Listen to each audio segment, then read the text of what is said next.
has also sounded the alarm by telling anyone who might want to blow up a planet how to do so is this CERN's attempt to do so by attempting to recreate the Big Bang within a man-made structure. This has frightened Stephen Hawking so much. Do they know that they know that they know what they are doing?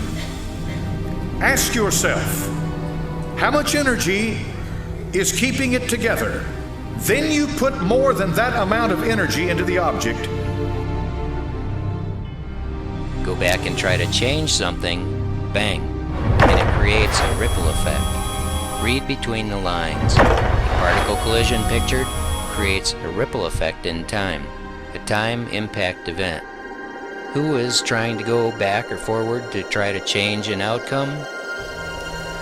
This antimatter is also called dark matter. Darnell himself is playing the role of the destroyer of worlds, the dancing Lord Shiva.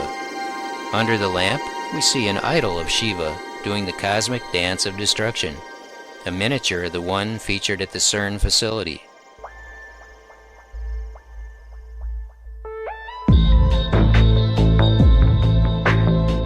When you produce antimatter, you gotta contain it. Because if you don't contain it, you gotta contain it. That's the biggest problem, containing it. Because if you don't contain it, it just goes wild.